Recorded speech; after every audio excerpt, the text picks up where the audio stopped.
Sherlock Holmes and the Case of the Emerald Serpent, an honouring Audiobooks original story from the reminiscences of John H. Watson, M.D.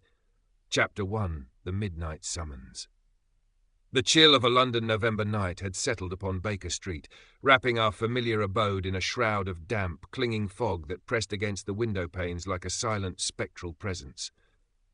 Within the cosy confines of our sitting-room, however, a cheerful fire crackled in the hearth, casting dancing shadows upon the walls and lending a deceptive warmth to the air. I sat, as was my custom, immersed in the latest edition of The Lancet, whilst across from me, in his favourite armchair, sat Mr. Sherlock Holmes.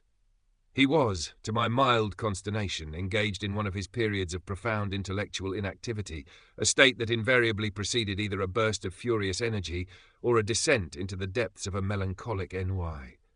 His long, slender fingers, usually so restless, were steepled beneath his chin. His eyes, typically alight with keen observation, now held a distant, almost vacant stare fixed upon the swirling patterns of smoke from his pipe. The violin, that ever-present companion to his deepest thoughts, lay untouched upon the mantelpiece.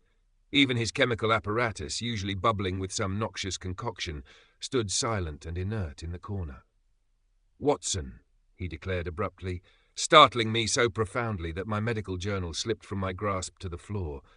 The human mind, much like a finely tuned instrument, requires constant exercise. Without a worthy melody to play, it grows discordant. It rusts, my dear fellow. It rusts. I retrieved my journal, a familiar sigh escaping my lips. "My dear Holmes, you speak as if the very wellspring of crime has dried up in this great city. Surely amidst these teeming millions there is some villainy, some intricate puzzle, worthy of your formidable talents." He merely grunted, a low, dismissive sound. "The common villain, Watson, is a predictable creature. His motives are base, his methods crude.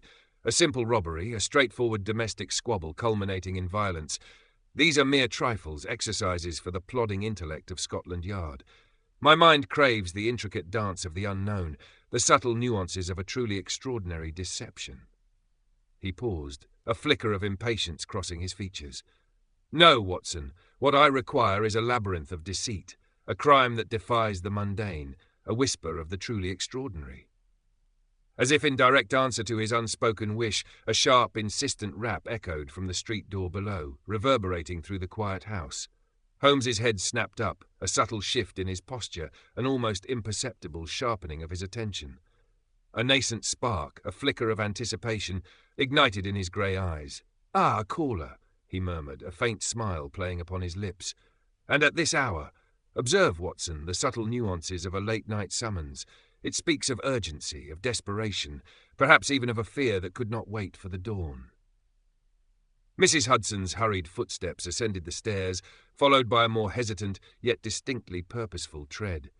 The door to our sitting-room opened, and our landlady, her face a mixture of concern and curiosity, announced, "A gentleman to see you, Mr. Holmes. Says it's a matter of the gravest importance. Mr. Silas Paxton." The name was unfamiliar to me, yet it possessed a certain weight, a resonance of old money and established lineage. The man who entered was indeed a gentleman, though one whose usual composure seemed to have been violently dislodged.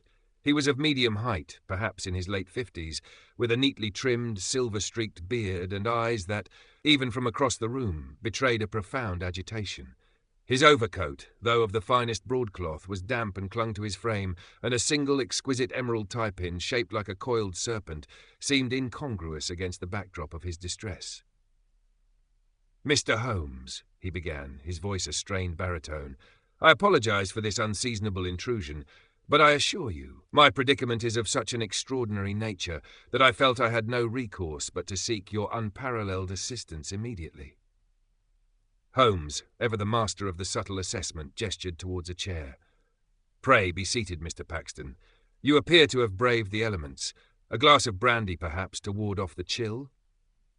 "No, thank you, Mr. Holmes," Paxton replied, though he gratefully sank into the offered seat, his gaze darting nervously about the room before settling on Holmes. "My mind is far too agitated for such pleasantries. I fear I have been the victim of a most peculiar and unsettling theft." "Indeed?" Holmes's voice was calm, almost languid, yet I detected the subtle shift in his posture, the almost imperceptible sharpening of his attention. A theft, you say?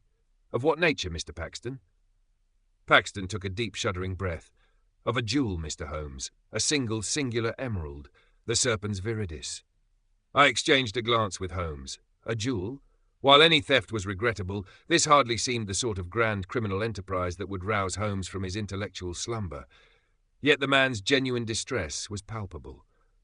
Holmes, however, merely steepled his fingers, his expression unreadable. A jewel, Mr. Paxton? And you deem this a matter of the gravest importance? Not merely a jewel, Mr. Holmes, Paxton exclaimed, leaning forward, his voice dropping to an urgent whisper. This emerald, sir, is unique. It is the largest, purest emerald ever cut from the legendary Serpent's Eye mine in the Amazon. My family, the Paxtons of Paxton Hall, have possessed it for generations. It is said to pulse with an inner light, and its hue, as you can perhaps discern from this humble representation, he touched the emerald tie-pin on his lapel, possesses a depth, a vibrancy so profound, so utterly unlike any other, that it is almost supernatural. Fascinating, Holmes murmured, a genuine note of interest now in his tone. And this unique specimen has been stolen from your possession? From my private study, Mr. Holmes. A room of reinforced oak and steel, secured by the most modern locks and a sophisticated alarm system, located deep within the grounds of Paxton Hall, miles from any public road. And yet this morning, when my trusted valet, Mr. Percival, went to prepare the room, the display case was empty, gone, vanished without a trace. Without a trace, you say? Holmes's eyes narrowed. No forced entry, no broken glass, no disturbed alarm wires? None whatsoever. Paxton wrung his hands. The windows were intact, the doors locked from the inside. The alarm system, which is connected directly to Scotland Yard, showed no signs of activation. It is as if the emerald simply dematerialized. Dematerialized, Mr. Paxton, is a concept more suited to the spiritualists than to the practicalities of criminal enterprise, Holmes said dryly. However, a theft without apparent entry is indeed intriguing. Tell me, who knew of this emerald's presence in your study? Only a select few, Mr. Holmes. Myself, of course, my daughter, Miss Evelyn Paxton, my trusted valet, Percival, and a gemologist of some renown, Dr. Alistair Thorne, who had expressed a keen interest in studying its unique properties. Dr. Alistair Thorne, Holmes repeated, a thoughtful frown creasing his brow. I recall the name. A specialist in rare gemstones, if my memory serves. Has he visited Paxton Hall recently? He was a guest just last week, Paxton confirmed. He spent several days examining the emerald, making precise measurements, taking notes. He was quite enthralled by it. He even offered a sum, a truly astronomical sum, I might add, for its acquisition. An offer I, of course, politely declined. The Serpent's viridis is a family heirloom, and sold. And when did Dr. Thorne depart? 3 days ago. He left by the morning train, expressing his gratitude for my hospitality. And since his departure, has anyone else had access to the study? Only Percival for his daily duties of cleaning and preparing the room, and myself for my evening perusal of documents. No one else. We are quite isolated at Paxton. The staff are all long-serving and utterly trustworthy. Holmes leaned back, his gaze fixed on the ceiling, a sure sign that his formidable intellect was now fully engaged. Mr. Paxton, you mentioned this emerald is from the Serpent's Eye mine and is shaped like a coiled serpent. What is its significance beyond its rarity and beauty?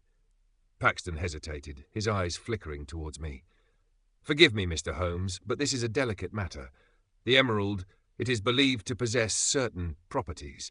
Healing properties, some say. Others whisper of a more esoteric influence. Esoteric influence? I interjected, my medical curiosity piqued. What sort of influence? Paxton shifted uncomfortably. There is an old family legend, Dr. Watson. A rather fanciful tale, I assure you, but one that has persisted through the generations. It is said that the Serpent's viridis, when held by one of pure heart, can grant a singular clarity of mind, a heightened perception. Some even claim it bestows a brief, fleeting glimpse into the future, particularly concerning matters of betrayal. I scoffed. Superstitious nonsense, Mr. Paxton. A mere stone, however rare, cannot possess such powers. Perhaps not, Dr. Watson, Paxton said, though his tone suggested he was not entirely convinced by his own dismissal. But the legend persists, and it is this legend, I fear, that may have motivated the thief. Holmes, who had listened to this exchange with an almost detached interest, now spoke. "A legend, however improbable, can certainly provide a motive, Mr. Paxton, especially for those predisposed to believe in such things. Now let us return to the practicalities. Describe the study in detail. Its dimensions, its layout, the location of the emerald's display case." Paxton, eager to provide any assistance, launched into a meticulous description of the study. It was a grand room, built in the late 17th century, with heavy oak panelling and a large, ornate fireplace. The Serpent's viridis was housed in a climate-controlled, illuminated display case set into the wall behind a sliding panel, accessible only through a complex lock. The room itself had no windows that opened, and its single heavy oak door was secured with multiple bolts. "And the locks?" Holmes pressed. "Were they tampered with?" "No, Mr. Holmes. The oak door was locked from the inside, as always. Percival, who has the only key, found it so this morning. He unlocked it, entered, and found the display case empty. Locked from the inside," Holmes repeated slowly, a new light dawning in his eyes. "This is indeed a curious detail. Tell me, Mr. Paxton, is there any other way into this study? A ventilation shaft, a hidden passage, a service tunnel?" Paxton shook his head vehemently. "Absolutely not. It was designed to be impenetrable. My ancestors were very protective of their treasures." "And the key, Mr. Paxton? Who possesses it?" "Only Percival, as I said. He keeps it on a chain around his neck. He is a man of impeccable character, utterly devoted to the family. He has been with us for 40 years. "A chain around his neck," Holmes mused, "and he would have been the first to discover the theft. Did he appear distressed?" "Profoundly so, Mr. Paxton. He was quite beside himself. He wept, I believe. He felt personally responsible." "Indeed. And what of your daughter, Miss Evelyn Paxton? What is her disposition towards this emerald and its legend?" Paxton hesitated again, a shadow crossing his features. "Evelyn. She is a woman of a more romantic disposition, Mr. Holmes. She has always been rather fascinated by the old family tales. She believes, I think, in the emerald's power more readily than I do." "And her relationship with Dr. Thorne?" "Cordial, I suppose. They conversed at length about various antiquities during his visit. Evelyn has always had a keen interest in historical artifacts and their provenance." Holmes rose from his chair and walked to the window, peering out into the rain-swept street. "Mr. Paxton, this case, while superficially simple, presents several intriguing contradictions. A theft without entry, a unique object of immense value, both monetary and, to some, mystical, and a limited circle of individuals with knowledge of its existence and impending examination. I confess my interest is piqued." A wave of relief washed over Paxton's face. "Then you will take the case, Mr. Holmes?" "Indeed. Watson, prepare your bag. We shall journey to Paxton Hall at once." I nodded, already anticipating the familiar thrill of the chase. Holmes, invigorated by the prospect of a new challenge, was a man transformed. The NY had vanished, replaced by that keen, almost predatory alertness that always preceded his most brilliant deductions. The game, as he would say, was most certainly afoot. Chapter 2. The Silent Hall. The journey from the bustling heart of London to the secluded grandeur of Paxton Hall was a long and rather uncomfortable one. The train rattled through the darkened countryside, its rhythmic clatter a monotonous backdrop to Holmes's silent cogitations. Mr. Silas Paxton, still visibly agitated, offered little conversation, lost in his own anxieties and the profound distress of his recent loss. I, for my part, occupied myself with observing my esteemed companion, noting the subtle shifts in his expression, the occasional twitch of his eyebrow, the way his long, slender fingers drummed a silent tune on his knee, all indicators of a mind working at a furious pace, sifting through the meagre facts presented thus far. "Watson," he finally murmured, as the train slowed its approach to a small, desolate station, swallowed by the vast, silent expanse of the countryside. The absence of forced entry, coupled with the intricate security of Mr. Paxton's study, suggests a method of ingress that defies conventional criminal enterprise. Either our thief possesses a skill bordering on the supernatural, or the means of entry was provided by one already within the confines of Paxton Hall. The latter, I assure you, is far more likely. I considered this. An inside job, then, Holmes. But Mr. Paxton spoke highly of his staff, particularly his valet, Percival, who has served the family for 40 years. Loyalty, my dear Watson, is a virtue often tested by temptation, and sometimes by deeper, more complex motives, Holmes replied, his gaze distant. The human heart is a labyrinth of desires, and avarice is but one of its many pathways. We must consider all possibilities, however unpalatable they may seem to our client. It was well past midnight when we finally arrived at the station, a solitary lamp casting a feeble circle of light upon the platform.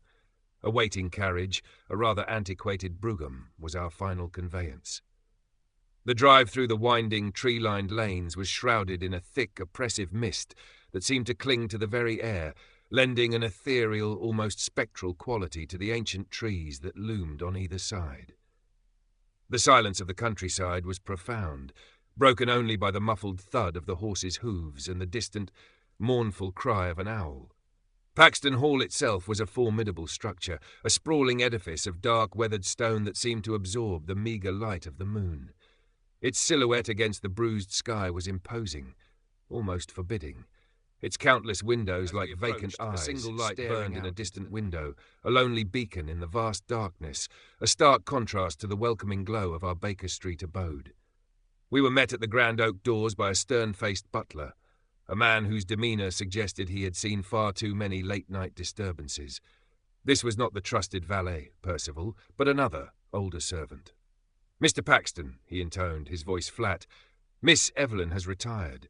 She left instructions that you were to be informed of the unfortunate incident, but that she wished not to be disturbed further tonight." Silas Paxton merely nodded, his shoulders slumped. "Thank you, Hobson. Please show Mr. Holmes and Dr. Watson to their rooms. We will require breakfast at 8, and I wish to proceed directly to the study immediately thereafter."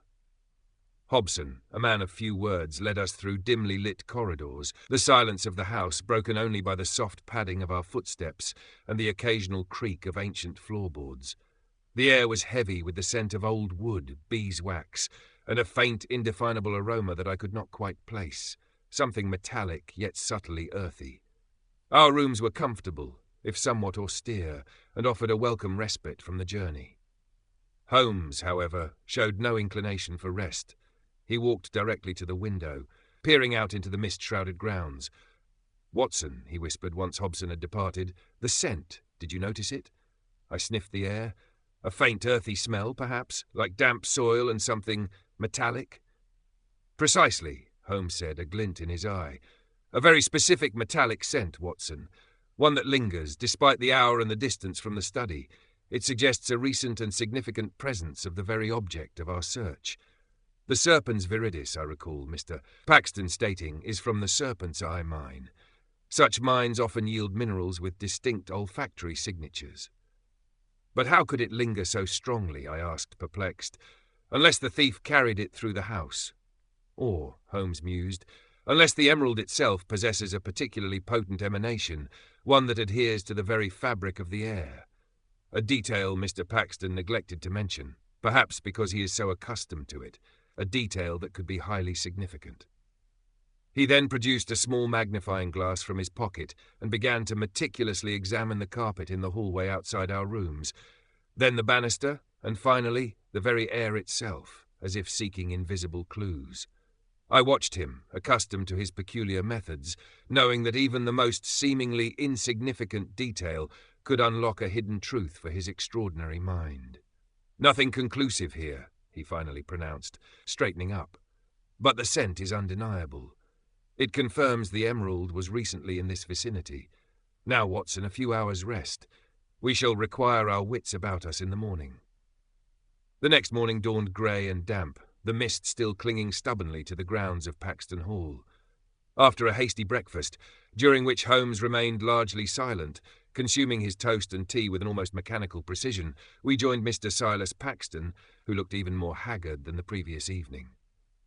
"The study awaits, gentlemen," he announced, leading us through a series of grand reception rooms, their heavy curtains still drawn against the morning light. The study itself was a revelation. It was a grand, imposing room, its walls lined with dark, polished oak panels and shelves crammed with ancient tomes. A massive, intricately carved mahogany desk dominated the centre, its surface gleaming. The air here was heavy with the scent of old leather, paper, and the same faint metallic earthiness I had detected earlier. "The display case is here," Paxton explained, leading us to a section of the oak panelling. He pressed a hidden button and a panel slid silently inwards, revealing a recessed alcove. The alcove was empty. "There," Paxton said, his voice thick with despair. "The Serpent's viridis was here. Now, nothing." Holmes immediately began his meticulous examination. He ignored the empty display case for a moment, instead focusing on the floor around it. He knelt, producing his magnifying glass, and scrutinized the finely woven Persian rug. "You said this was undisturbed, Mr. Paxton?" Holmes asked, his voice low. "Completely, Mr. Holmes.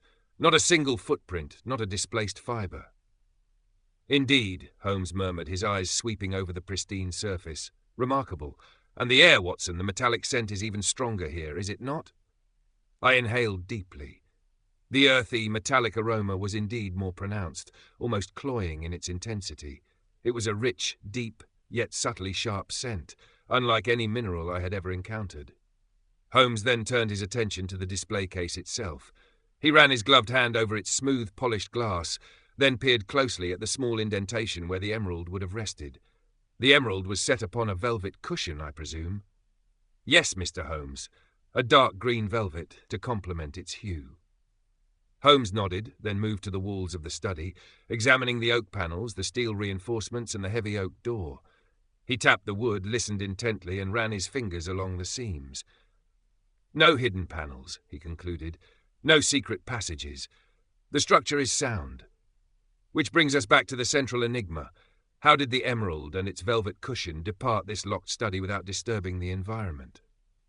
He stood in the center of the room, his hands clasped behind his back, his gaze sweeping slowly from floor to ceiling, as if willing the solution to materialize before his eyes. "Mr. Paxton," Holmes finally said, turning to our client, "you mentioned your trusted valet, Mr. Percival. I should like to speak with him." Mr. Percival was a man of precise movements and quiet efficiency, his face a study in controlled emotion. He arrived, his dark suit immaculate, his hands clasped behind his back. His eyes, however, were red-rimmed, and his usual composure seemed to be barely held in check. "Mr. Percival," Holmes began, his voice gentle but firm, "I understand you were the first to discover the absence of the Serpent's viridis this morning." "Yes, sir," Percival replied, his voice a strained whisper. "It was a shock, it was, a terrible, terrible thing.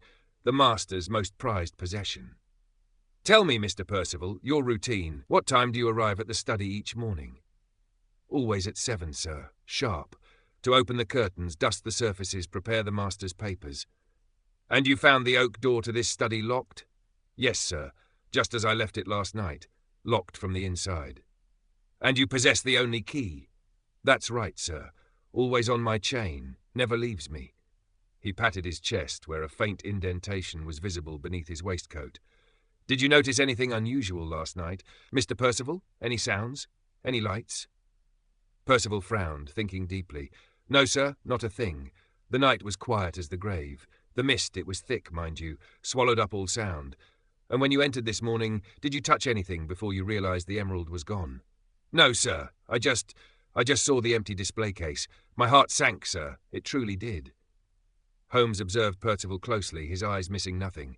"Thank you, Mr. Percival. That will be all for now." As Percival departed, his shoulders still slumped with apparent grief, Holmes turned back to Paxton. "Mr. Paxton, I should now like to speak with Miss Evelyn Paxton." Miss Evelyn Paxton was a striking young woman, perhaps in her mid-20s, with a cascade of dark, lustrous hair and eyes that held a certain wistful depth. She received us in a smaller, more feminine drawing-room, filled with delicate furniture and the scent of lavender. With a seemingly trivial Mr. Holmes, a vanished jewel, and had led us into a labyrinth of ancient secrets, hereditary madness, and a clandestine society driven by a dangerous delusion. It was a testament to Holmes's unparalleled intellect, his unwavering logic, and his relentless pursuit of truth, however uncomfortable or improbable it might seem. "Another case closed, Holmes," I remarked as our hansom cab pulled away from the gates of Paxton, leaving the ancient hall to its newfound tranquillity. "Indeed, Watson," he replied, a familiar glint in his eye, "and a most fascinating one. It reminds us, my dear fellow, that the most profound mysteries are often found not in the grand pronouncements of villains, but in the subtle whispers of human belief, and the insidious shadows that lurk within the human heart. The game, Watson, is always afoot, even when the serpent has been uncoiled. And with that, he settled back, his gaze already distant, no doubt contemplating the next intricate puzzle that the vast enigmatic city of London would inevitably present. Thank you so much for listening to our Honouring Audiobooks original Sherlock Holmes adventure. We hope you enjoyed the story. Don't forget to leave a comment letting us know which story you'd like to hear next and where you're tuning in from. We love hearing from our detective fans around the world. She greeted us, her voice soft but clear. My father has informed me of your presence. This business with the emerald is truly distressing. Indeed, Miss Paxton, Holmes replied, taking a seat opposite her. Your father mentioned your particular interest in the Serpens viridis and its associated legends. A faint, almost imperceptible blush touched her cheeks. The legends are merely old wives' tales, Mr. Holmes. Charming, perhaps, but hardly to be taken seriously. Her denial, however, lacked conviction. Yet you find them intriguing? Holmes pressed gently. She sighed. They are part of my family's history, Mr. Holmes. It is difficult not to be drawn into the romance of it all. To imagine a jewel that could grant such insight into matters of betrayal. And Dr. Alistair Thorne, Holmes continued, his gaze unwavering. You conversed with him during his visit? Yes, at length. He is a brilliant man, a true scholar of gemology. He was quite captivated by the Serpens viridis. Did he express any unusual interest in its properties beyond the purely scientific? Miss Paxton hesitated, her eyes flickering away. He was certainly curious about the family history. He asked many questions about the legends, perhaps more than one would expect from a purely scientific mind. Did he, Miss Paxton, ever suggest a means by which one might bypass the security of the study? Her head snapped up, her eyes wide with surprise. Mr. Holmes, what a preposterous suggestion! Dr. Thorne is a man of the highest integrity. Indeed, Holmes said smoothly. Forgive my directness, Miss Paxton. It is merely a process of elimination. The emerald vanished from a locked room. We must consider all possibilities, however remote. Miss Paxton composed herself. He certainly did not. He spoke only of his admiration for the emerald and his desire to study it further. And your own movements, Miss Paxton? Were you in the study at any point during the night of the theft? Good heavens, no. I retired to my chambers shortly after dinner and did not leave them until this morning. I heard nothing untoward. Thank you, Miss Paxton, Holmes said, rising. Your insights have been most helpful. As we left the drawing room, I turned to Holmes. She seems genuinely surprised by the suggestion of Thorne's involvement, and her denial of the legend's influence on her seemed rather unconvincing. Indeed, Watson, Holmes murmured, a woman of romantic temperament, as her father described. Such individuals are often drawn to the allure of the esoteric. Now, I believe a thorough examination of the study's exterior, and perhaps the surrounding grounds, is in order. There is a curious inconsistency in Percival's account that bears closer scrutiny. We returned to the study.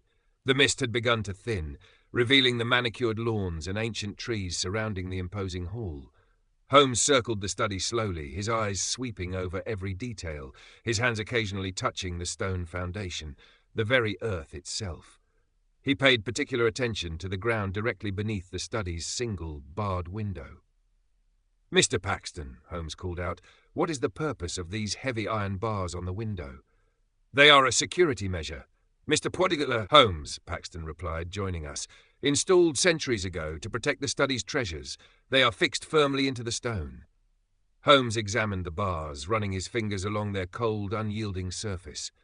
He then knelt, his gaze fixed on a patch of damp earth directly beneath the window. He pointed to a faint, almost invisible indentation in the soil. Watson, he said, his voice barely above a whisper, observe this. A very subtle impression. And here, another, and here. I knelt beside him. The indentations were indeed faint, but discernible. A series of shallow depressions, as if something heavy had been repeatedly placed and then lifted. They led from the direction of the main house, along the side of the study, and then seemed to stop directly beneath the barred window. A ladder, Watson, Holmes explained, his eyes gleaming with triumph. A ladder repeatedly placed against the side of the study, directly beneath this window. And observe the dust, Mr. Paxton. The dust on the windowsill, though minimal, is disturbed, as if something has recently been moved or brushed against it. Paxton, who had been observing with growing astonishment, now gasped. But the bars, Mr. Holmes, they are impenetrable, and the window does not open. Indeed, Mr. Paxton, Holmes said, a faint smile playing on his lips, but a window, however sealed, can be broken, and then perhaps resealed. Let us examine that window more closely.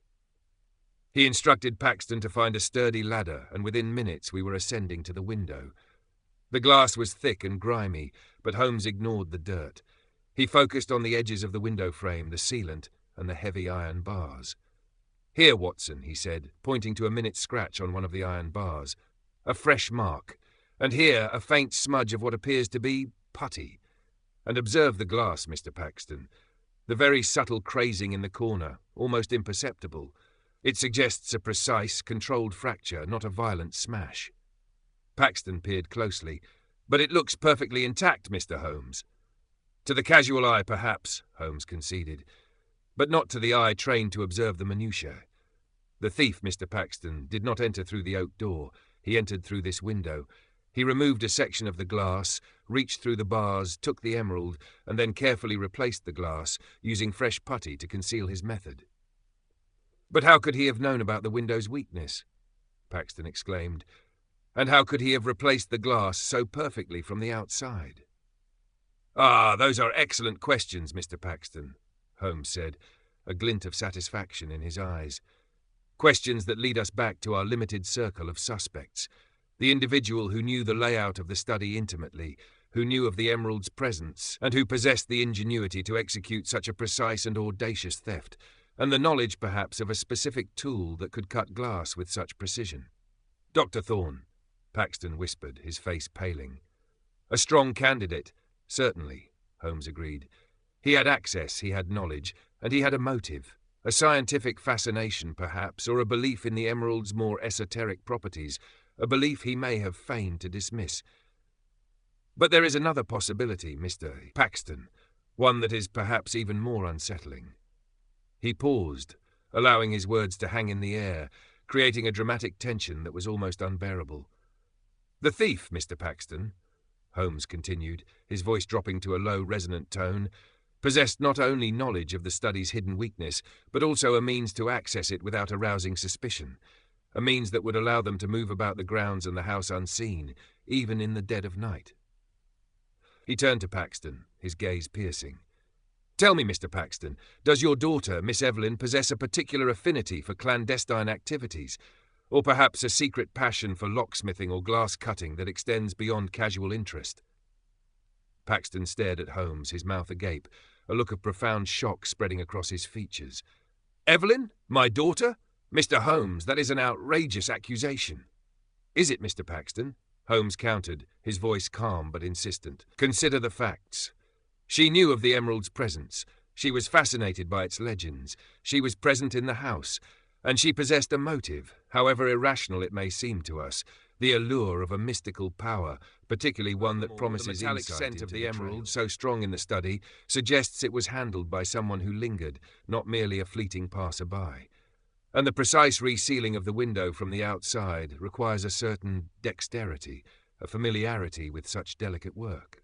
But why?" Paxton stammered, clearly struggling to comprehend the implication. "Why would Evelyn steal our own family heirloom?" "That, Mr. Paxton, is the core of the mystery," Holmes said, descending the ladder. "The why is often more complex than the how, but I believe we have established the how. Now we must uncover the motive and the full extent of this peculiar intrigue." He paused, looking back at the imposing hall, a faint, almost imperceptible smile touching his lips. "This case, Watson, has just become considerably more interesting. I knew then that the intellectual torpor had been thoroughly banished. The hunt was on, and the scent of the Serpent's viridis, both literal and metaphorical, now led us down a path far more winding and perilous than any of us could have initially imagined. The game, as Holmes would say, was most certainly afoot. Chapter 3. The Whispers in the Walls. The accusation, though delivered with Holmes's characteristic calm, hung in the air between us and Mr. Silas Paxton like a physical entity. The old gentleman, still reeling from the implications of the window entry, now stood utterly aghast, his face a study in paternal horror. "Evelyn? My own daughter? Mr. Holmes, that is an unconscionable suggestion. My daughter a thief, and a master of such delicate villainy? It is preposterous." Holmes merely descended the last rung of the ladder, dusting his hands with a casual air. "Preposterous, Mr. Paxton, is a word often employed by those unwilling to face the uncomfortable truths that logic dictates. My deductions, while perhaps unpalatable, are based upon observable facts. The method of entry, the precise resealing of the window, the lingering metallic scent of the emerald within the study, and Miss Evelyn's own admitted fascination with the Serpent's Viridis's legendary properties. These are not mere coincidences. They form a pattern, however distressing it may be to your sensibilities. I, too, felt a pang of discomfort.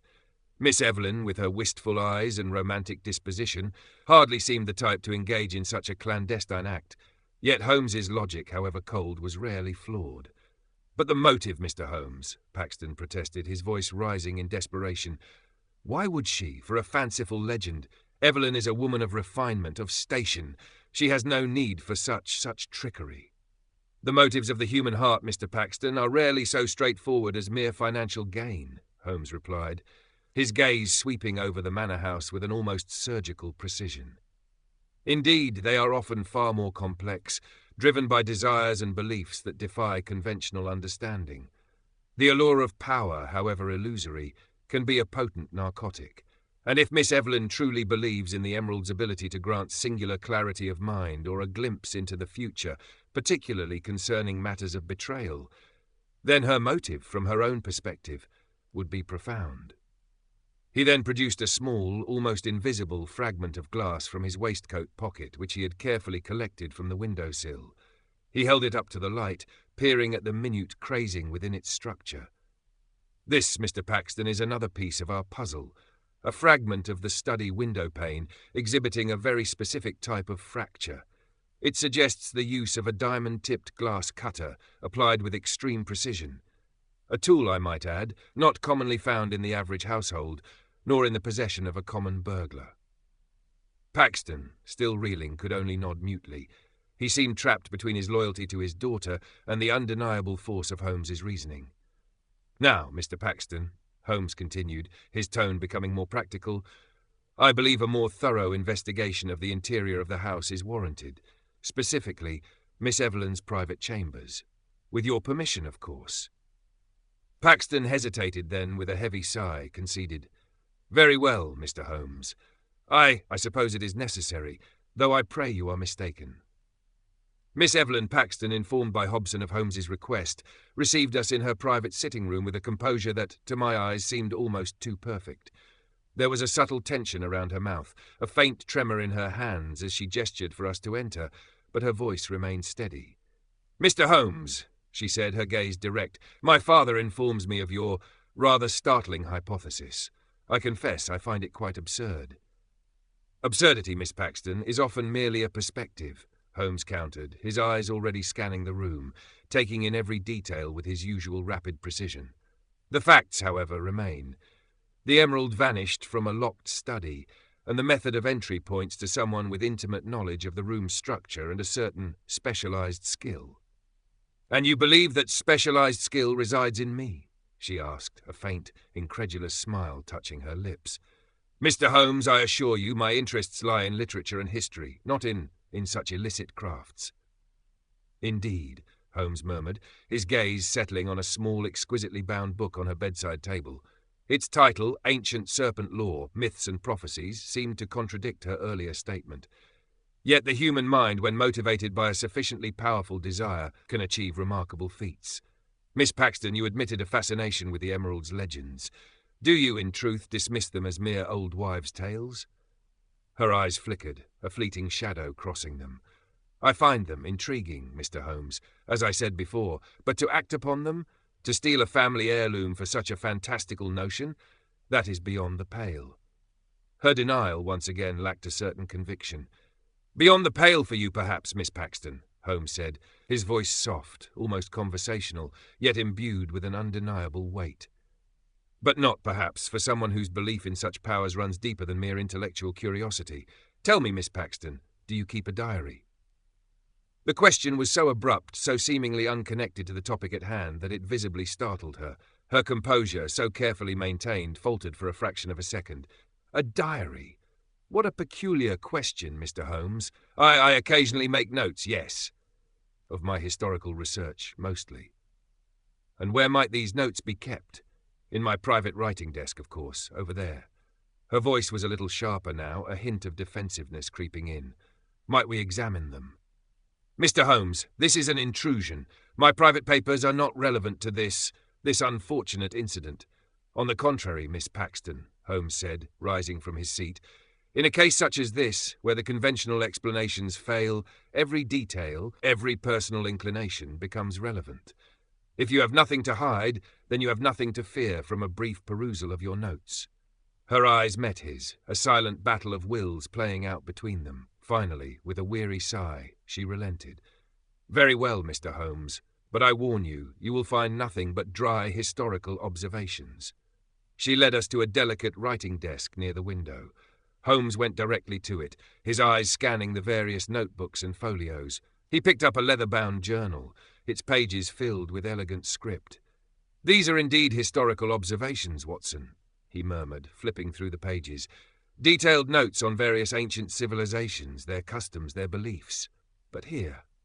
He stopped at a page near the back, his finger tracing a more hurried, almost feverish script, interspersed with sketches of the Serpent's viridis and intricate diagrams of what appeared to be astrological charts.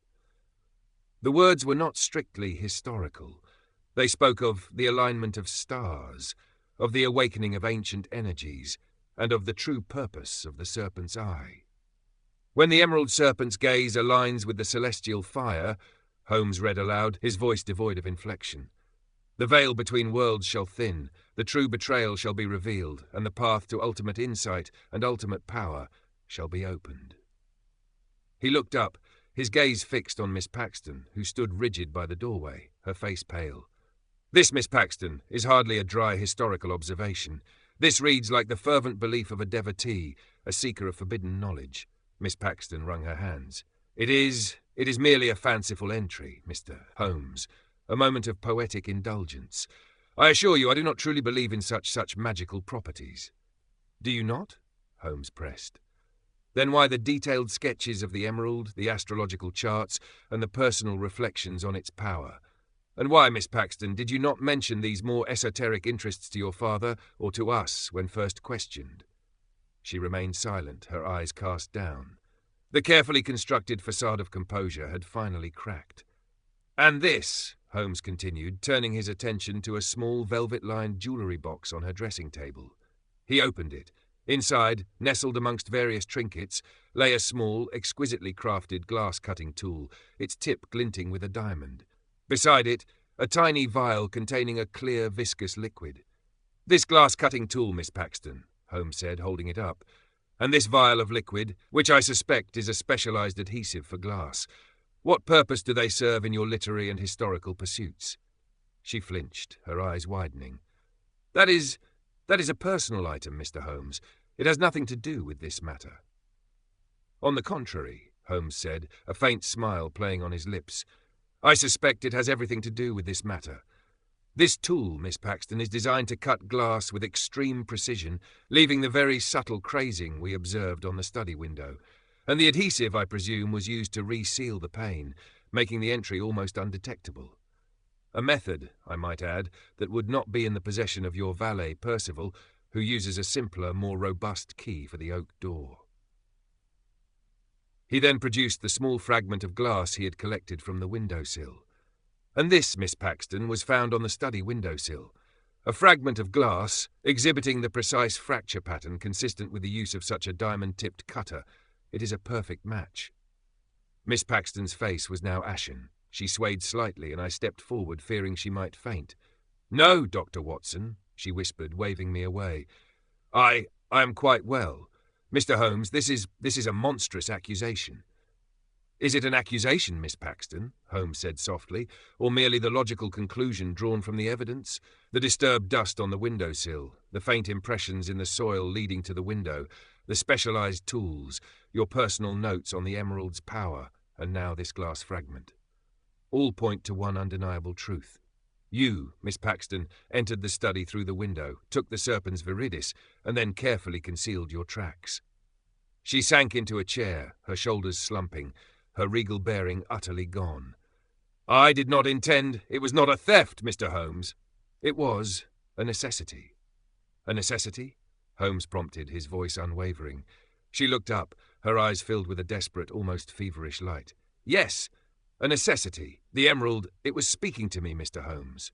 In my dreams, it told me of a great peril, a shadow that was descending upon our family, upon Paxton Hall itself. It told me that only by holding its essence at the precise celestial alignment could I gain the clarity, the foresight to avert the disaster. It promised insight into the true betrayal." Silas Paxton, who had stood silently throughout this exchange, now stepped forward, his face a mask of horror. "Evelyn, what are you saying? You truly believe this madness?" "It is not madness, Father," she cried, her voice rising. "The legend is true. I felt its power. I saw glimpses, a crumbling foundation, a serpentine shadow, a whisper of treachery from within." Holmes held up a hand, silencing both of them. "Miss Paxton, while your conviction is clear, the practicalities of the situation remain. You admit to taking the emerald. Where is it now?" She hesitated, then pointed to a small, locked mahogany box on a nearby table. "It is there. I held it during the alignment, just enough to gain the insight. I was going to return it once the peril had passed." Holmes walked to the box and with a swift movement used a small set of picks to unlock it. Inside, nestled on a velvet cushion, was the Serpent's viridis. It pulsed with a faint inner light, its emerald hue shimmering with an almost supernatural intensity. It was, to my surprise, completely unharmed. "Good heavens!" Paxton exclaimed, rushing forward. "Evelyn, it's here! It's safe!" No, it is not safe," Miss Paxton cried, tears streaming down her face. "The betrayal, it is still coming. The emerald showed me. A betrayal from the most trusted source, from within our own household." Holmes examined the emerald with a detached, clinical eye. "Miss Paxton, the Serpent's viridis, like all precious stones, is a conduit for light, not for prophecy. Its unique properties, if they exist, are tied to its geological formation, not to mystical emanations. Your visions, I fear, are a product of your own mind, amplified by your belief in the legend." A profound despair settled upon Miss Paxton. She sank back into her chair, her earlier fervour replaced by a crushing realization. "So," I said, looking at the shimmering emerald, "the theft was not for profit nor for malice, but for a delusion." "A delusion, Watson, born of a desperate hope," Holmes corrected me, his voice tinged with a rare note of something akin to pity. "Miss Paxton, your belief in the emerald's power, however misguided, led you to a desperate act. But the peril you sensed, the crumbling foundation and serpentine shadow, what precisely did you perceive?" She shuddered. "It was fragmented, Mr. Holmes, like a dream just beyond recall. But the betrayal, it was a whisper, a feeling of deep-seated treachery from someone close, someone within these very walls, someone trusted." Holmes's eyes narrowed. "From within, not Dr. Thorne, then? You spoke of him with respect." "Thorne, no," she murmured, shaking her head. "The feeling was different, more intimate, a betrayal of trust, not merely a scientific rivalry. It was Percival." My jaw dropped. "Percival! The loyal valet, the man of 40 years' service, the very picture of quiet devotion." The idea was unthinkable. Holmes, however, merely nodded slowly, his gaze distant. "Interesting. So the betrayal from within Lady Evelyn perceived, however vaguely, points to your trusted valet, Mr. Percival. Tell me, Mr. Paxton, what is Percival's background? His family? His personal life?" Paxton, still visibly shaken by his daughter's confession, replied, "Percival? Why, he's been with the family for nearly 40 years, Mr. Holmes. Utterly dependable, beyond reproach. I know little of his personal life, to be honest. He is a very private man. Always has been. Efficient, discreet. That is all one requires of a valet." "Perhaps," Holmes said, his gaze distant.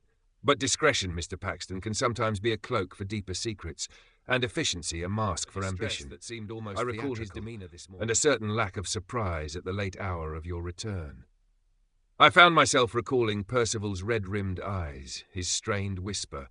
He had indeed seemed almost too perfectly distraught. "And the key to the study, Mr. Percival," Holmes continued. "You claimed it never leaves your chain. Yet the thief entered through the window, not the door. This suggests that the key, while seemingly secure, was not the primary means of entry. It also means that Percival's account of finding the door locked from the inside is consistent with the window being the actual point of entry, as he would have used his key to enter the study after the emerald was already gone." "But why would Percival betray us?" Paxton stammered, clearly struggling to comprehend the implication. "He has everything. A good position, a comfortable life." "Love, Mr. Paxton, can be a powerful motivator," Holmes said cryptically. "And devotion, when misplaced, can lead to unexpected ends. We must consider all avenues.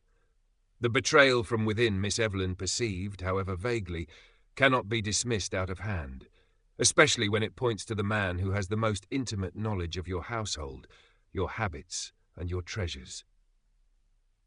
Holmes then walked to the large, ornate fireplace in the study, running his hand along the cold stone mantelpiece. His fingers brushed against a loose section of the carving, and with a faint click, a small, almost invisible compartment sprang open. Inside, nestled on a bed of faded velvet, lay a single tarnished silver locket, its surface intricately engraved with a coiled serpent. "Good heavens!" Paxton exclaimed. "That locket! It belonged to my great-aunt, Lady Seraphina. It was believed lost for decades." Holmes opened the locket. Inside, on one side, was a faded miniature portrait of a young woman with wild, haunted eyes, unmistakably Lady Seraphina. On the other side, a lock of dark, silken hair, and beneath the hair, a tiny folded piece of parchment.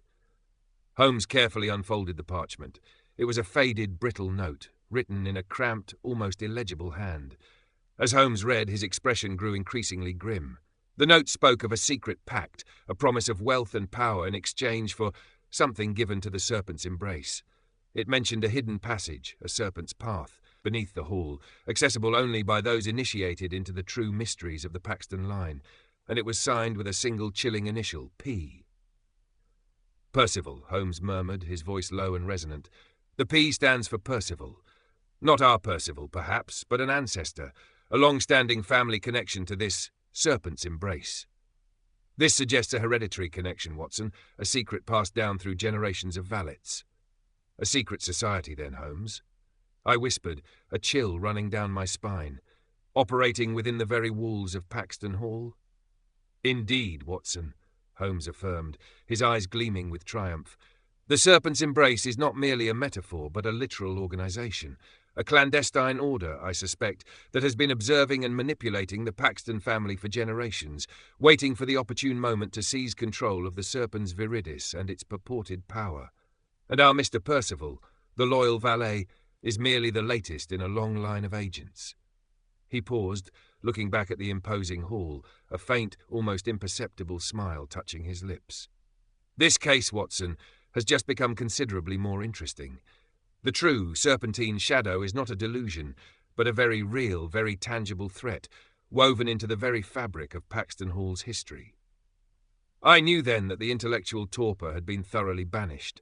The hunt was on, and the scent of the Serpent's viridis, both literal and metaphorical, now led us down a path far more winding and perilous than any of us could have initially imagined.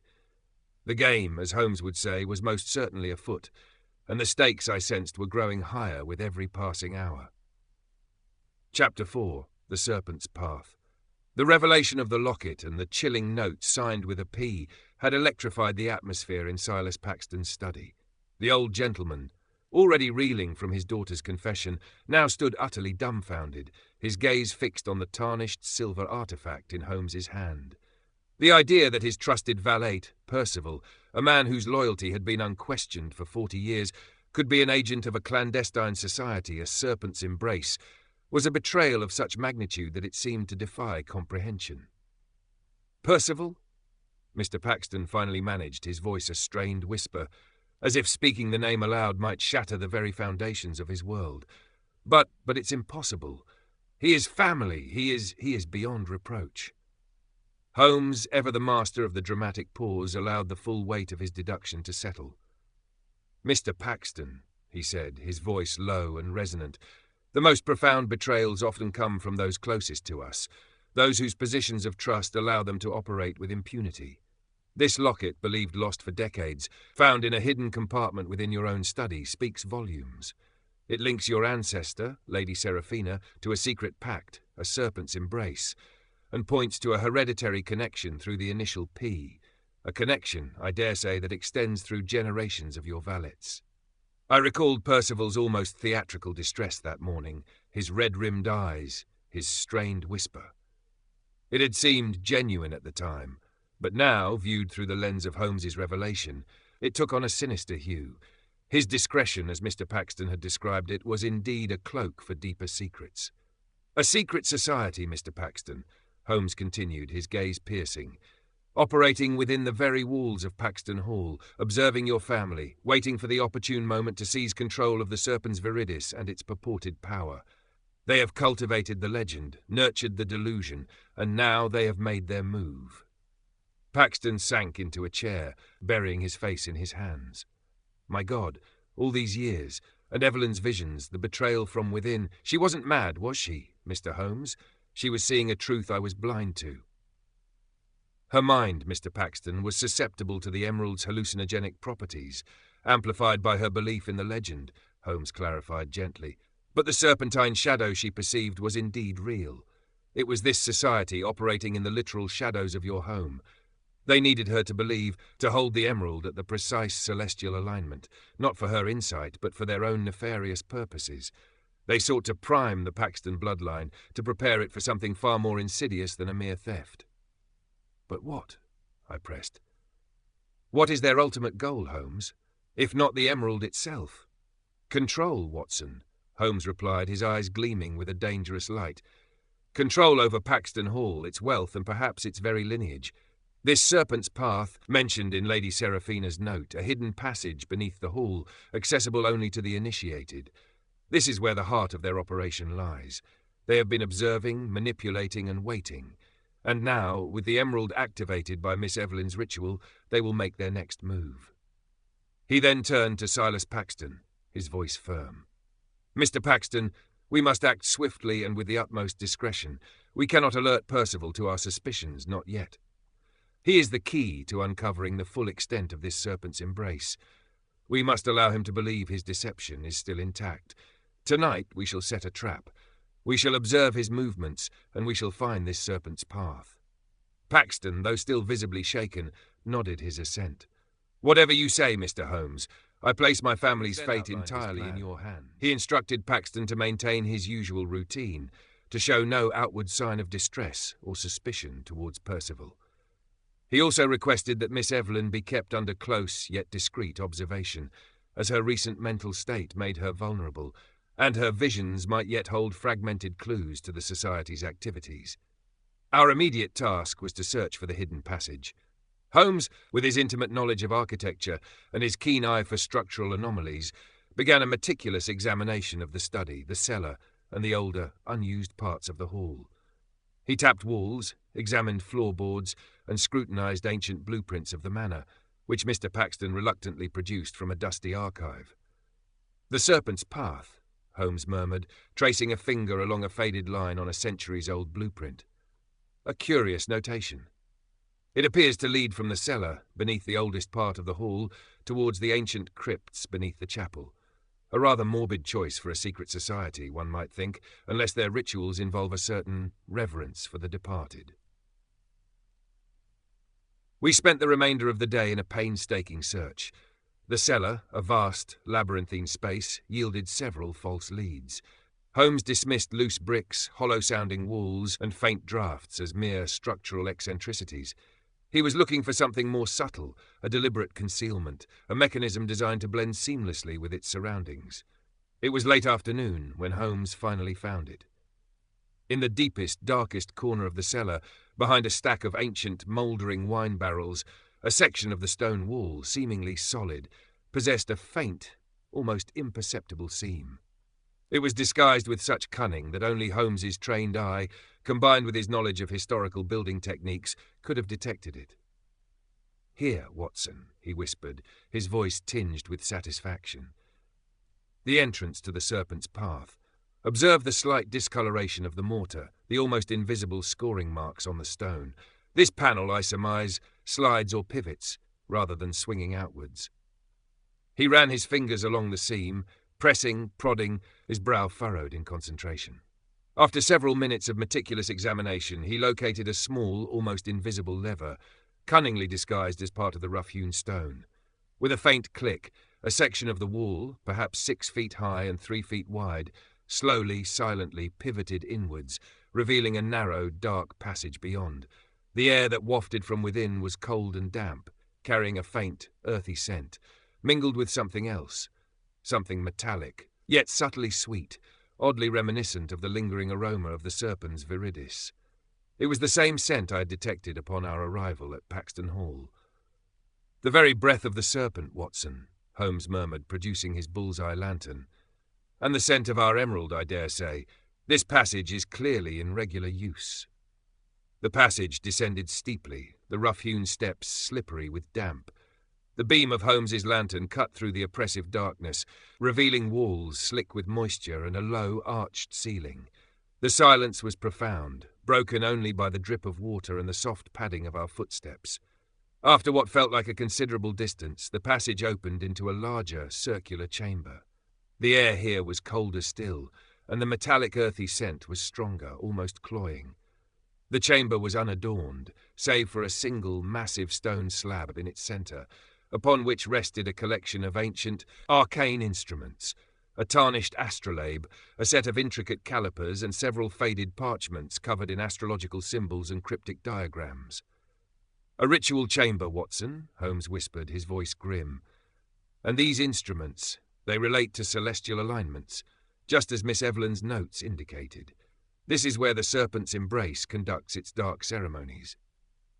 He then turned his attention to the walls of the chamber.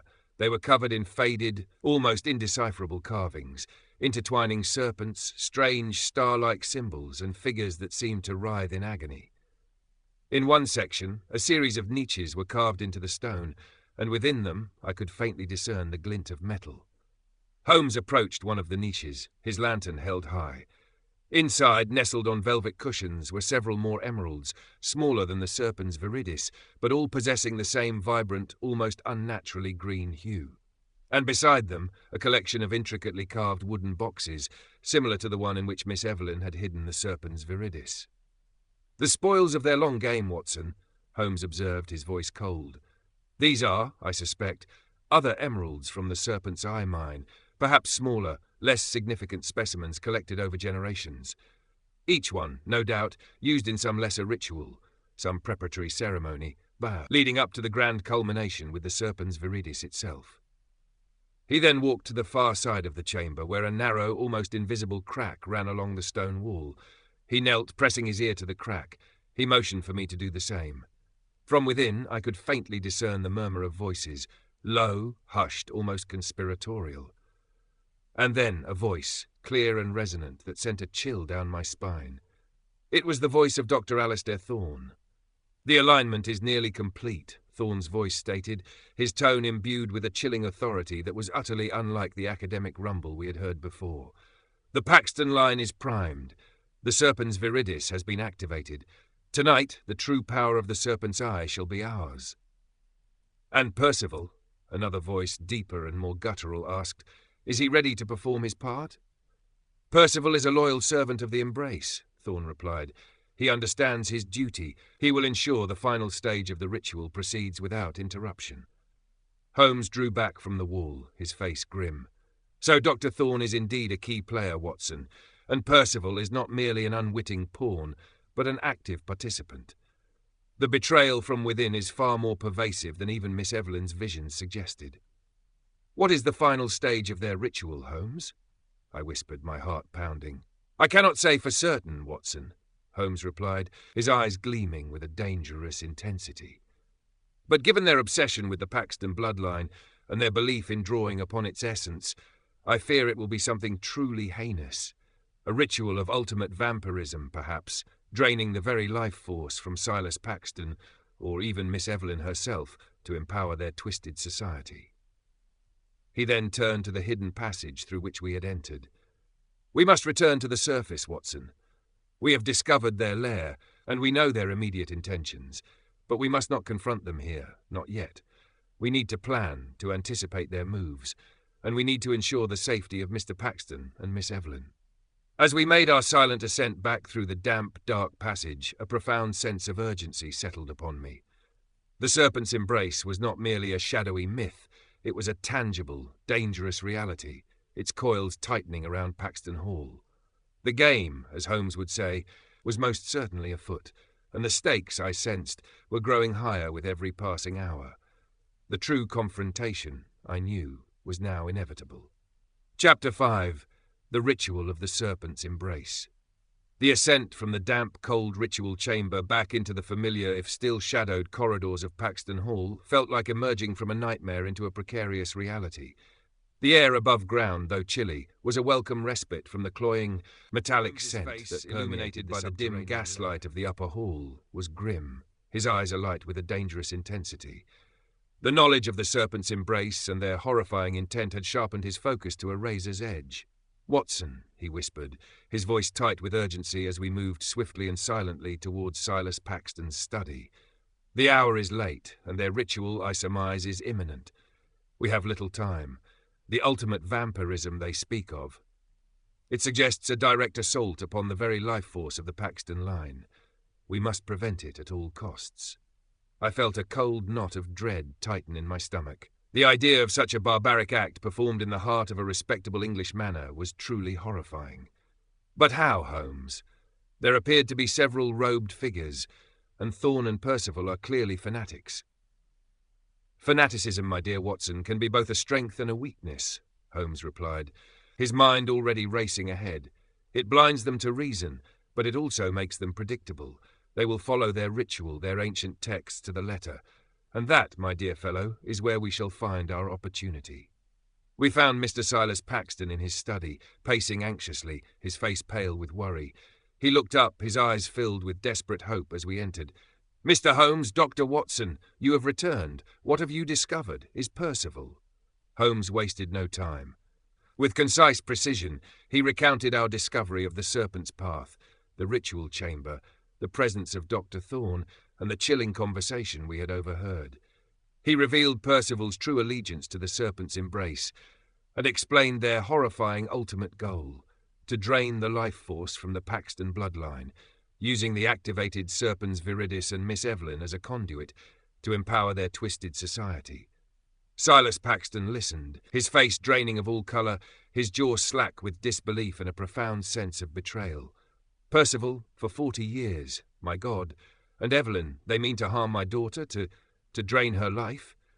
His voice was barely a whisper, thick with horror. "They mean to drain the very essence of your lineage, Mr. Paxton," Holmes stated, his voice firm. "To absorb the cumulative life force of generations of Paxtons, believing it will grant them ultimate power. It is a monstrous ambition rooted in ancient delusion." Paxton staggered, clutching the edge of his desk for support. "We must stop them, immediately. I shall rouse the entire staff. We shall confront them." "No, Mr. Paxton," Holmes said, holding up a hand. "Such a direct approach would be folly.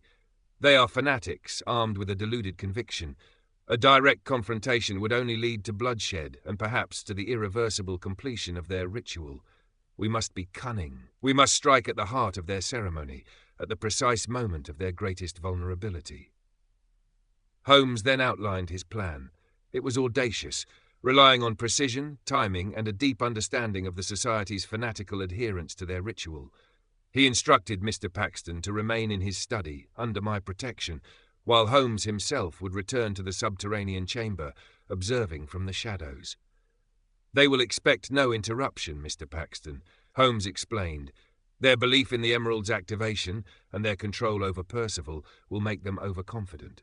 That will be their undoing." He then turned to me. "Watson, your role will be crucial. You must remain with Mr. Paxton, safeguarding him and Miss Evelyn. Should I not emerge within the hour, you are to rouse the estate workers and proceed to the cellar entrance of the Serpent's path. But only then. Your presence here is vital for their safety." I nodded, a grim determination settling upon me. My medical training had prepared me for many dangers, but a confrontation with a secret society steeped in ancient dark rituals was a new and unsettling frontier. "Be careful, Holmes," I urged, a genuine concern in my voice. "Always, my dear Watson," he replied, a faint, almost imperceptible smile touching his lips. "The game is afoot, and the serpent, I assure you, will be uncoiled." With that, he vanished into the shadows, a silent, spectral presence melting into the darkness of Paxton Hall. The next hour was perhaps the longest of my life. I sat with Mr. Paxton in his study, the Serpent's Viridis now safely locked away in a secure vault, its shimmering green light no longer a source of fascination, but a chilling reminder of the peril that lurked beneath our feet. Miss Evelyn, still recovering from her ordeal, had been given a mild sedative and was resting in her chambers, unaware of the terrifying drama unfolding around her. Mr. Paxton paced incessantly, his face a mask of profound anxiety. "He should have been back by now, Dr. Watson. What if they discovered him? What if they've harmed him?" "Holmes is a master of discretion, Mr. Paxton," I reassured him, though my own heart pounded with a nervous rhythm. "He understands the risks. He will not act rashly." Just as the grandfather clock in the hall below chimed the hour, a faint, muffled cry echoed from somewhere deep beneath the house. It was followed by a crash, then a series of shouts, indistinct and distant. "That's it!" Mr. Paxton exclaimed, his eyes wide with alarm. "Something has happened! We must go!" "Not yet, Mr. Paxton," I said, laying a hand on his arm. Holmes's instructions were clear. We wait. We must trust his judgment. The sounds continued for a few more moments, a chaotic symphony of struggle, then abruptly ceased. A profound silence descended once more unsettling, perhaps, than the preceding clamour.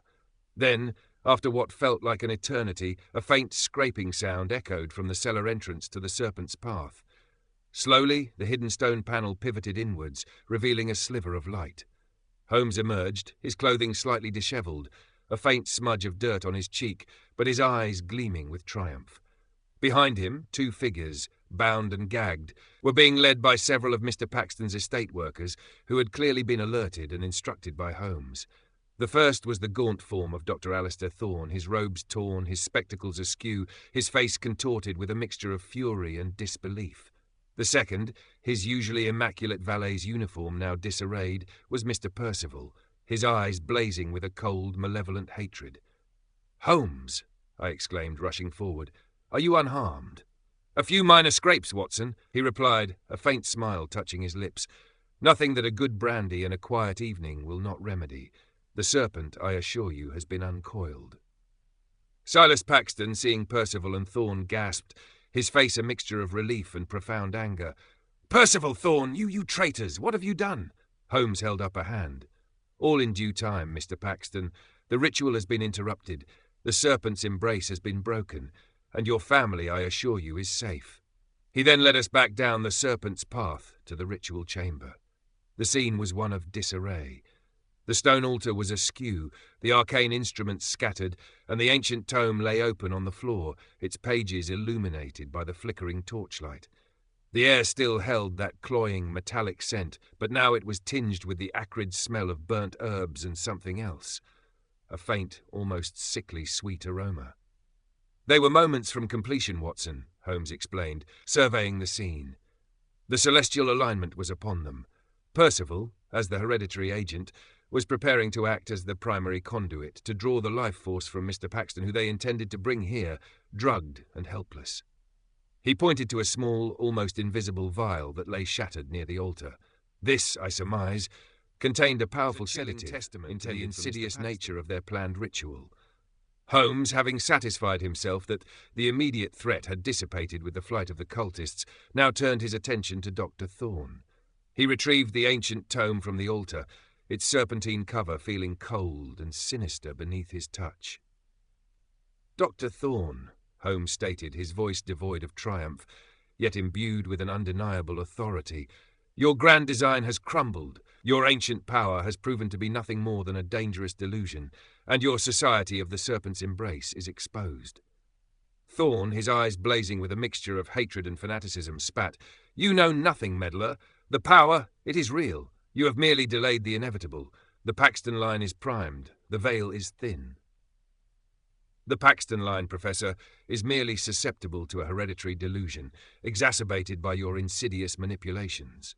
Holmes countered calmly. Lady Seraphina's note, which we discovered hidden in the study, reveals a pattern of madness, not mystical insight. The Serpent's viridis does not grant foresight. It induces a powerful hallucinogenic state, preying upon the predisposed mind. You and your society have merely exploited this tragic vulnerability for your own nefarious ends. He then turned to Percival, who was slowly attempting to push himself upright, his face a mask of cold fury. And you, Mr. Percival, a loyal valet for 40 years, yet a viper in the bosom of the family. Your role, I presume, was to observe, to report, and to subtly influence the Paxton family, particularly Miss Evelyn, towards the society's ultimate goal. Percival, his face contorted in a sneer, merely grunted. The Paxtons are weak. They were always meant to be cold. The ancient power of Paxton Hall belongs to those strong enough to wield it. The ancient power you speak of, Mr.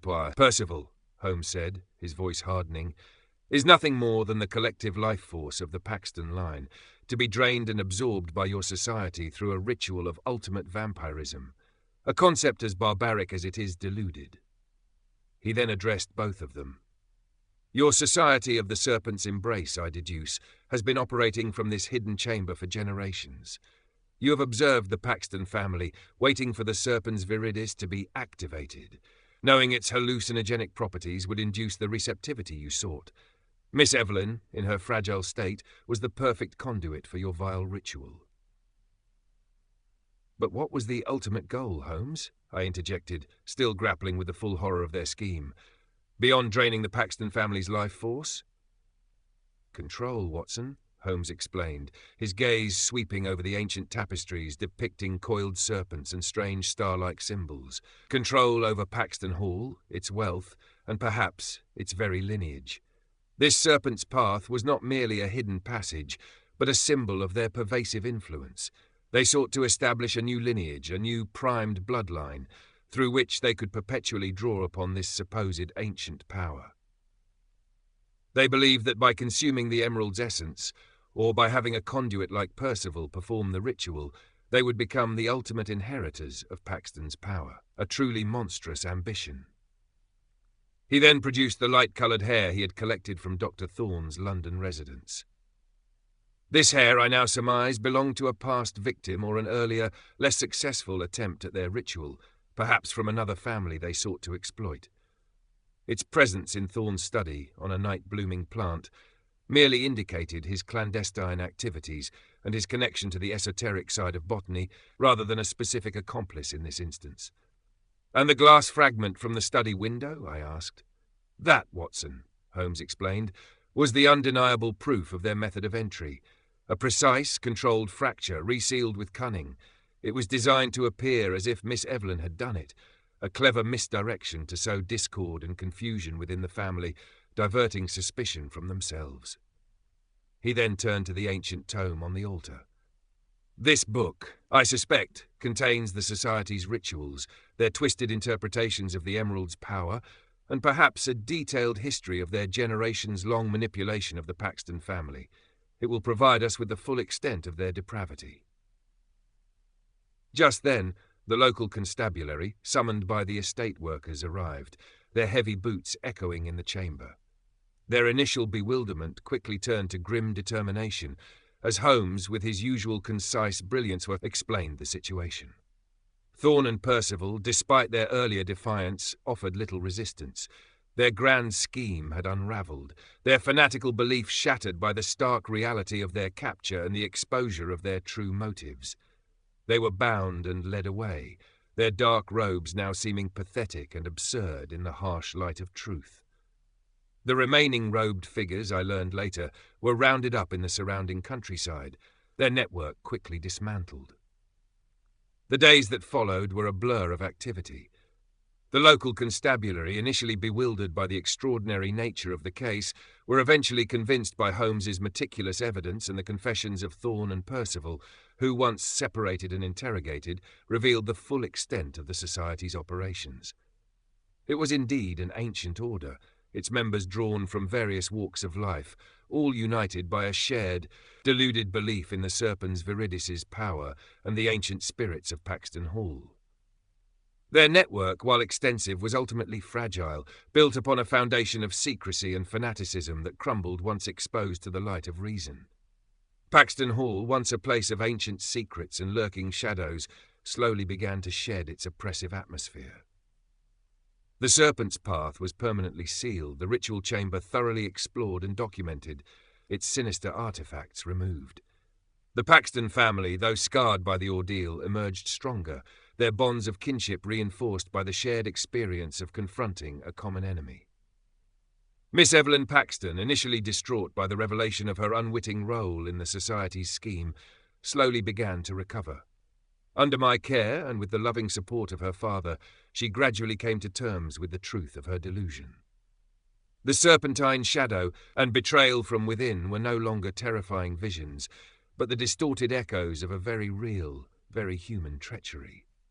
The Serpens Viridis, the catalyst for her temporary madness, was carefully preserved in a secure vault, a stark reminder of the dangers of unchecked belief, rather than a source of mystical power. Our final evening at Paxton Hall was a quiet affair. Holmes and I sat with Silas Paxton in the drawing room, the fire crackling cheerfully in the hearth, casting a warm glow upon the scene. Miss Evelyn, though still frail, joined us for a brief period, her eyes now clear, her spirit slowly mending. "Mr. Holmes," Paxton said, his voice filled with genuine gratitude, "I do not know how to thank you. You have saved my family and perhaps our very sanity. The thought that such a monstrous conspiracy could have been operating beneath our very feet for generations. It is truly chilling." "The shadows, Mr. Paxton, often lurk where we least expect them," Holmes replied, a faint smile touching his lips. "And the human mind, when susceptible to powerful delusions, can be a fertile ground for such insidious seeds to take root. Your family's history, combined with the unique properties of the Serpens Viridis, made you a perfect target for the Society of the Serpent's embrace." As we prepared to depart the next morning, leaving Paxton Hall to its rightful peace, I reflected upon the theft, a vanished jewel, and had led us into a labyrinth of ancient secrets, hereditary madness, and a clandestine society driven by a dangerous delusion. It was a testament to Holmes's unparalleled intellect, his unwavering logic, and his relentless pursuit of truth, however uncomfortable or improbable it might seem. "Another case closed, Holmes," I remarked, as our hansom cab pulled away from the gates of Paxton, leaving the ancient hall to its newfound tranquillity. "Indeed, Watson," he replied, a familiar glint in his eye, "and a most fascinating one. It reminds us, my dear fellow, that the most profound mysteries are often found not in the grand pronouncements of villains, but in the subtle whispers of human belief, and the insidious shadows that lurk within the human heart. The game, Watson, is always afoot, even when the serpent has been uncoiled." And with that he settled back, his gaze already distant, no doubt contemplating the next intricate puzzle that the vast, enigmatic city of London would inevitably present. Thank you so much for listening to our Honouring Audiobooks original Sherlock Holmes adventure. We hope you enjoyed the story. Don't forget to leave a comment letting us know which story you'd like to hear next and where you're tuning in from. We love hearing from our detective fans around the world. See you in the next adventure.